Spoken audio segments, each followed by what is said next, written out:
নমস্কার সবাইকে। আজকে দেখাবো আমাদের বাড়ির লোটে মাছ রান্না করা। আগে মাছগুলোকে ভালো করে পরিষ্কার করে ধুয়ে নিয়েছি, আর কড়াইতে এবার পেঁয়াজ এবং টমেটোটা ভালো করে ভাজা করে নেবো। আর এটা কিন্তু ব্রিটিশ আমলের কড়াই, কেউ কিন্তু কড়াই দেখে কিছু বলবে না। এবার লঙ্কা বাটা আর আদা বাটাটা আগে দিয়ে দেবো। আমরা যেহেতু ফোড়নে কিছু খাই না, ওই জন্য আমরা কিন্তু ফোড়ন দিই না। এবার ভালো করে লঙ্কাটা আর আদাটা পেঁয়াজের সাথে ভালো করে একটু কষিয়ে নেব। ভালো করে সুন্দর করে কষিয়ে নেওয়ার পর এবার আমরা একটুখানি এবার দিয়ে দেবো হলুদ গুঁড়ো আর জিরের গুঁড়ো। আমরা কিন্তু অন্য সব রসুন কিছু খাই না, যার জন্য হলুদ গুঁড়ো এবং জিরের গুঁড়ো দিয়ে রান্না। পেঁয়াজটা একটু আধটু খাই, কিন্তু রসুনটা একদমই আমাদের বাড়িতে খাওয়া হয় না। তো এগুলোকে দিয়ে ভালো করে একটু ভাজা করে নেব। মশলাগুলোকে ভাজা হয়ে গেলে যাতে একটু পুড়ে না যায়, তার জন্য সামান্য একটুখানি জল দিয়ে দিতে হবে। পাশে আমার আরেকটা রান্না হচ্ছে। আর কড়াই দেখে তোমরা কিন্তু কিছু বলবে না, কড়াইটা অনেক পুরোনো দিনের কড়াই, কান কাটা কড়াই, যার কানের ফুটোগুলো কিন্তু পাশ দিয়ে এখনও দেখা যাচ্ছে, তোমরা লক্ষ্য করলে দেখতে পাবে। এবার ভালো করে একটু কষিয়ে নেবার, বেশি জল দেওয়া যাবে না, কারণ এখানে লোটে মাছ, তো লোটে মাছ একটা ছলনা করে, তোমাদেরকে একটু পরে দেখাবো। এবার একটু স্বাদ মতো লবণ দিয়ে দেবো। দেখো, স্বাদ মতো তোমরা লবণ দিয়ে নেবে। এবার একটু ভালো করে নাড়িয়ে চাড়িয়ে নিয়ে জলটাকে একটুখানি কষতে দিতে হবে।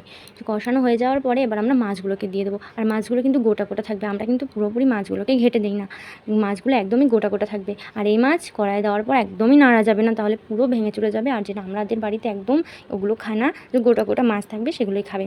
তো ঢাকনাটা নামিয়ে আমি একটুখানি দেখছিলাম, আমার মনে হয়েছে হলুদটা একটু কম হয়েছে, যার জন্য আমাকে আরেকটু হলুদ দিতে হবে।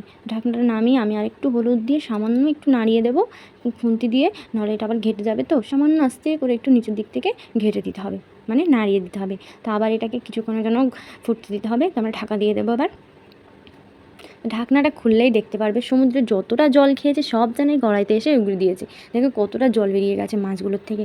এই জন্য বলে এই মাছগুলোকে ছলনা মাছ। হ্যাঁ, আমাদের এখানে এগুলোকে যদিও নেহারি মাছ বলে, তোমাদের ওখানে কী মাছ বলে একটু জানিও। অনেকে লোটে মাছ বলে, নেহারি মাছ বলে, আমাদের এখানে এটাকে নেহারি মাছ বলে। অনেকে এগুলোকে লোটে মাছও বলে। আমার বাবার বাড়ির ওই দিকে আবার এগুলোকে লোটে মাছ হিসেবেই চেনে। আর এই যে ন্যাকড়া দিয়ে আস্তে আস্তে করে ঘুরিয়ে নাড়াতে হবে, যাতে নিচের দিকে লেগে না যায়। লেগে গেলে আবার তরকারিটা পুড়ে যাবে তলার দিক থেকে। তো আমি ন্যাকড়া দিয়ে নাড়িয়ে দেবো। এবার দিয়ে দেবো সামান্য একটু গরম মশলা। আর গরম মশলাটা একটু বেশি করে দিচ্ছি, আবার একটু ফোটাবো তো কিছুক্ষণ, যাতে গন্ধটা না থাকে। বেশ কিছুক্ষণ গরম মশলা দিয়ে ফুটিয়ে নিলে আমাদের রান্না একদম কমপ্লিট হয়ে যাবে। এই যে ঘুরিয়ে নাড়িয়ে দিতে হবে, নাহলে তরকারিটা কিন্তু একদম তলায় লেগে যাবে। আচ্ছা, তোমরা কে লোটে মাছ খেতে ভালোবাসো বা লোটে মাছ খাও, আমাকে একটু কমেন্টে জানাবে। আমাদের এদিকে কিন্তু লোটে মাছটা সবাই খায়, খুব ভালোও লাগে খেতে। আমি আগে খেতাম না, এখন খাই। তো রান্না আমার একদম কমপ্লিট হয়ে গেছে, আমি বাটিতে নামিয়ে নেব। সুন্দর করে নামিয়ে নিয়েছি। দেখো, বাটির এক পাশে লেগে আছে, আমার আবার বাটির চারপাশে লেগে থাকলে না ভালো লাগে না, তো আমি একটু মুছে দেবো। এবার একটু ওপর থেকে ধনেপাতা ছড়িয়ে দিলেই আমার রান্না একদম কমপ্লিট। কেমন লাগলো আমাদের বাড়ির রান্না? আমরা এরকম করে খাই, তোমরা চাইলেও এরকম করে খেতে পারো, ভালো লাগবে। আর ভালো লাগলে লাইক করো।